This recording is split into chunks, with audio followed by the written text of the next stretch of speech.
मैं चाहता हूं कि आप ये ध्यान से सुने, क्योंकि इसका आसानी से गलत मतलब लगाया जा सकता है। क्योंकि जब कोई अपने प्रियजन को खो देता है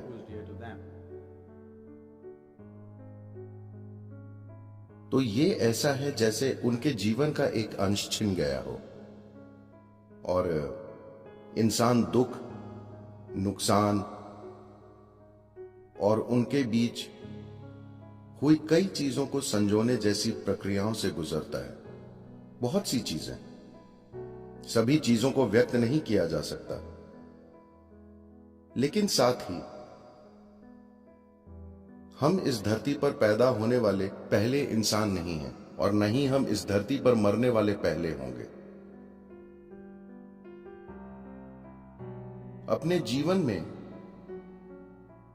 जब हम पैदा होते हैं, हम नहीं जानते कि हम शिक्षा प्राप्त करेंगे या नहीं, हम नहीं जानते कि हमारी शादी होगी या नहीं, हम नहीं जानते कि हमारे बच्चे होंगे या नहीं, हम दुनिया में ये वो और तमाम चीजें करेंगे या नहीं, हम नहीं जानते। लेकिन हम एक चीज जानते हैं कि हम मरेंगे जरूर। हाँ या ना?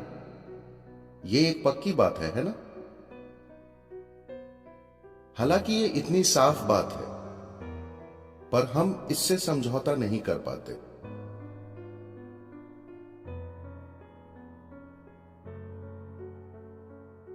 किसी ने मुझसे पूछा, सद्गुरु सांप कैसे मरते हैं, वे कहां मरते हैं? क्योंकि कभी मरा हुआ सांप नहीं दिखता जब तक कि किसी ने उसे मारा ना हो। उन्होंने ये सवाल एक गर्म देश में किया था, और मेरे विचार से ये कैलिफोर्निया में भी प्रासंगिक है, जहां असल में लाखों सांप हैं, लेकिन वे शांत जीव हैं। वे बाहर ज्यादा नहीं दिखते जब तक कि आप उनके इलाके में कदम ना रखें, और वे दिखते नहीं हैं, वे बस वहीं रहते हैं। तो वे कहां मरते हैं? खासकर कोबरा के मामले में यह बहुत शानदार है। जब वे मरना चाहते हैं, जब वे समझ जाते हैं कि अब मरना चाहिए, तो वे दूर चले जाएंगे, एक ठिकाना ढूंढ लेंगे और वहां जाकर बैठ जाएंगे, और वे 18-20 दिन तक कुछ नहीं खाएंगे, वहीं बस बैठे रहेंगे और कुछ नहीं खाएंगे, और वे मर जाएंगे। एक मौके पर अनुचित करुणावश मैं इन कोबरा को नीचे ले आया, क्योंकि मैं जानता था कि वे कहां बैठे होंगे। मैं उन्हें उठाकर ले आता और जबरदस्ती कुछ खिलाने की कोशिश करता, उनके मुंह में खाना डालता और इस बारे में कुछ करता। लेकिन आप चाहे जो कर लें, वे जरा सा भी खाना स्वीकार नहीं करते। अगर आप उन्हें छोड़ दें तो वे फिर जाकर उसी जगह पे बैठ जाएंगे और वहां शांति से मर जाएंगे। मैं ये कह रहा हूं कि एक रेंगने वाले जीव में इतनी जागरूकता है कि वो जानता है how long this body should be on and when it should go. कि ये शरीर कब तक रखना चाहिए और इसे कब जाना चाहिए। इसी तरह से आपके जीवन और हर दूसरे जीवन के पास ये चेतना होती है कि कब इसे इस शरीर से चले जाना चाहिए, या तो इसलिए कि हमने इस शरीर को कोई चोट पहुंचाई है, Or because simply या बस शरीर में इतनी तीव्रता ही नहीं बची है कि ये जीवन को संभाल सके। तो हमें यह समझना चाहिए, जब मैं कुछ खास शब्द इस्तेमाल करता हूं तो उन्हें सामान्य मायनों में मत लीजिए। जब मैं कहता हूं एक जीवन जाना तय करता है, तो ये ऐसा नहीं है कि आपने इस बारे में सोचा और फैसला लिया। ये वैसा फैसला नहीं है, अपने ही तरीके से विचार करके नहीं। आप जो हैं उसके बारे में कई निर्णय आपके विचारों से तय नहीं होते, ये यूं ही तय होते हैं, है ना?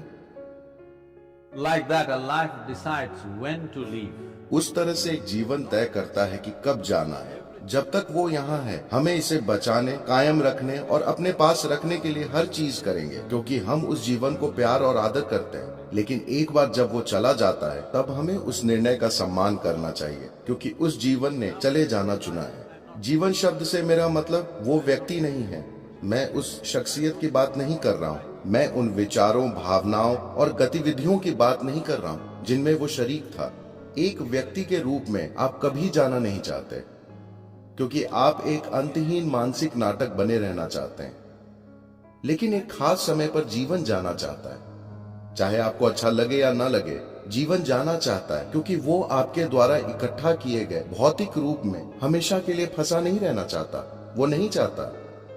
वो उस भौतिक रूप का सिर्फ एक खास समय तक ही आनंद लेता है। उसके बाद हर चीज ठीक होने के बावजूद कई जीवन चले जाते हैं। खासकर भारत में आप देखेंगे कि योगी तय करते हैं कि कब जाना है। वे स्वस्थ और ठीक ठाक होते हैं पर बस बैठते हैं और चले जाते हैं। दूसरे लोग सोचते हैं क्यों, वो तो स्वस्थ थे, उन्हें क्यों जाना चाहिए। तो आप बीमार पड़कर मरना चाहते हैं क्या? आप अस्पताल में 3 साल कष्ट झेलना चाहते हैं और तभी प्रस्थान करना चाहते हैं? जाने का क्या वही एक तरीका है? कृपया इसे ध्यान से सुनिए क्योंकि ये एक परिस्थिति है।